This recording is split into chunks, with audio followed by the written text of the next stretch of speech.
Aujourd'hui, pour parler de l'actualité économique, je reçois Denis Jacquet, entrepreneur, fondateur du mouvement Day One et co-auteur du livre « Pourquoi votre prochain patron sera chinois » avec Homéric de Sarthe aux éditions Erol. Bonjour Denis, merci d'être avec nous. Bonjour, avec plaisir.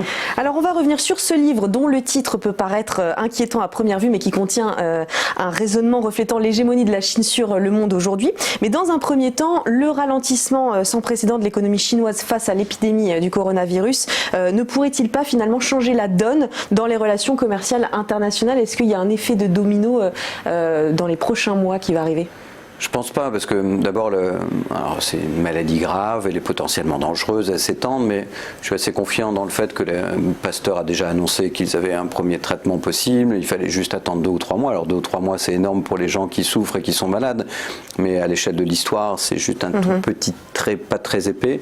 Donc la Chine avait déjà un ralentissement assez fort, donc forcément ça va contribuer à ralentir un tout petit peu plus, mais à l'échelle de l'histoire de la Chine, c'est un épisode. Donc, mais la Chine dépend encore du reste du monde, comme nous tous d'ailleurs, mais encore plus, parce que si elle est devenue l'usine du monde pendant un moment donné, si le reste du monde s'arrête, elle s'arrête elle aussi. Et donc finalement ça va accroître un tout petit peu l'effet, mais sur la destinée de la Chine, sur le long terme, il n'y a pas d'impact énorme à en attendre. Là, les analystes s'attendent à ce que la croissance de la Chine soit réduite de 2 points de pourcentage au premier trimestre. Est-ce que ça pourrait être pire, non ? Moi, ça me paraît vraiment beaucoup. Et la Chine a une capacité de récupération qu'on sous-estime beaucoup. Une capacité d'injection massive aussi de capitaux. C'est-à-dire qu'à un moment donné, c'est un des problèmes. Ils ont des réserves. Alors, ils ont un endettement qui a grossi, mais ils ont des réserves financières qui sont juste colossales, qu'aucun pays au monde n'a aujourd'hui. Donc, s'ils doivent injecter pour doper un petit peu le système, ils le feront. Ils en sont tout à fait capables, voire même, parce qu'ils ont confiance dans leur avenir, de s'endetter de façon supplémentaire pour passer cet épisode. Donc, oui, ça aura un impact. Oui, la croissance était déjà un petit peu plus molle.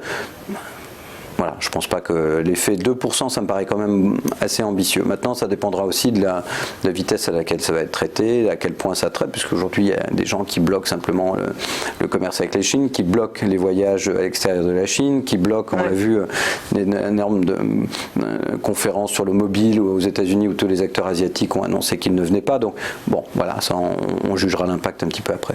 Mais justement, vous parliez d'injection de capitaux, 156 milliards d'euros, c'est ce dont on parlait dans les journaux récemment. Pour revigorer l'empire du milieu, est-ce que c'est suffisant selon vous ? Alors, en fait, la Chine a une dynamique et une population, 1,5 milliard pratiquement de personnes, et encore beaucoup de gens à sortir de la pauvreté. Bon. Donc du coup, là où nous, on se contenterait très bien de 2 ou 2,5 de croissance, la Chine, en dessous de 6 ou 7 ou 8% de croissance, ça ne tient pas suffisamment. Bon. Et en même temps, elle a une démographie, elle vieillit très vite comme le Japon, donc de toute façon, elle a une perspective à 30 ans qui est très compliquée parce que il n'y aura malheureusement pas assez de jeunes pour remplacer, donc la démographie, c'est la croissance, elle n'aura pas ça. Donc elle aura toujours besoin d'injecter, mais elle le fait déjà depuis très longtemps. Et effectivement, 156 milliards, bon, si on raisonnait aujourd'hui à l'échelle française, ça nous paraît très colossal. Là, on ferait 30 points de croissance. Bon. Oui. Mais à l'échelle de la Chine, c'est pas énorme, mais elle a toujours de quoi alimenter son réservoir et faire en sorte que si le réservoir descend, elle remet dedans. Donc le gros avantage, c'est gros endettement, mais grosse réserve financière. Elle reste quand même non plus l'usine du monde, mais aussi l'usine à créer les industries de demain. La Chine qui copie, la Chine qui fait du travail à bas prix, c'est complètement terminé ou pratiquement terminé. Aujourd'hui, elle est en tête sur les grandes industries du futur. Donc de toute façon, elle a des relais de croissance qui sont colossaux. En ce qui concerne ses relations avec les États-Unis, depuis mi-janvier, l'accord de phase 1 a été signé. Est-ce qu'on peut toutefois affirmer que le feuilleton est terminé entre les deux pays ? En fait, il y aura toujours un feuilleton avec des épisodes plus ou moins brutaux tant que Trump sera président des États-Unis. Son rôle à Trump, c'est de paraître l'homme fort d'un pays fort. Voilà. Et donc, ce qu'on comprend assez mal depuis l'Europe, notamment, on a l'habitude d'avoir des présidents bien policés, qui ont fait des grandes écoles, qui font des phrases très intelligentes qu'on ne comprend pas. C'est qu'il fait des phrases très simples qu'on comprend. Bon. Et donc, l'Américain moyen, lui, il y croit à ce que dit Trump. Et c'est la raison pour laquelle, d'ailleurs, il va être réélu. Bon. Donc il n'y a quasiment aucune chance qu'un candidat puisse le battre aujourd'hui. Donc Trump, à partir du moment où il annonçait que l'épisode était classé, si à un moment donné on lui dit tiens, ça va te servir pour ta campagne future, pour doper la croissance, d'avoir un petit combat avec la Chine, regagner quelques milliards éventuellement, même si c'est pour quelques mois, il va le faire. Donc l'épisode peut ne pas être fini, mais pour lui, pour l'instant, par rapport à la campagne présidentielle, épisode classé, j'ai gagné, j'ai fait un deal, ils ont plié, les Chinois, je suis plus fort qu'eux, je les ai aplatis. Bon, la réalité du deal, c'est pas ça, mais néanmoins, c'est ce que croit l'essentiel des Américains. Mais par rapport justement au coronavirus, hier, Jérôme Powell, le président de la Réserve fédérale, a indiqué quand même qu'il aurait un effet sur l'économie américaine sans pour autant pouvoir en mesurer l'impact actuellement. Quelles conséquences l'épidémie pourrait avoir justement entre ces relations commerciales entre Pékin et Washington ? C'est juste qu'à un moment donné, pour qu'il y ait du commerce, il faut qu'il y ait des hommes qui transitent. Et donc, tant que les hommes ne transitent pas, il y a du commerce qui se ralentit. En Suisse, on sait très bien qu'à travers les marchandises, il y a aussi des maladies qui peuvent se balader, des animaux qu'on peut retrouver dans un container, qui peuvent être porteurs d'un truc. Donc, il y aura forcément, parce que les États-Unis, et c'est bien son problème, et c'est ce que Trump a exploité, dépend, comme beaucoup de pays, de la Chine. Je veux dire, et ces grands constructeurs, les Apple, etc., non seulement pour leur vente en Chine, mais aussi pour leur approvisionnement. Donc, à un moment donné, barrer la Chine et faire en sorte qu'elle exporte plus des choses aux États-Unis était juste impossible, parce qu'on allait aussi assécher des pans d'économie entiers. Donc ça va ne faire pendant quelques mois qu'accroître ce type de processus, mais à nouveau on parle de quelques mois qui peuvent avoir un impact fort, mais après les choses vont se remettre en place relativement rapidement. Ouais. Alors Denis, parlons maintenant de votre livre. Pourquoi votre prochain patron sera chinois ? De quel constat êtes-vous parti pour tirer cette conclusion ? En fait, si vous fouillez dans votre mémoire, et si je fouille dans la mienne, qui parlait de la Chine il y a encore 6 ou 7 ans ? Pratiquement personne. C'est-à-dire qu'à un moment où la Chine était en train de prendre un poids prépondérant dans l'économie mondiale, ça semblait émouvoir personne. Personne ne se souciait de savoir ce que devenait ce pays, qui est quand même un pays majeur. Tout le monde parlait pendant un moment beaucoup du Brésil, en devenant une économie majeure, et puis on voit où elle est aujourd'hui.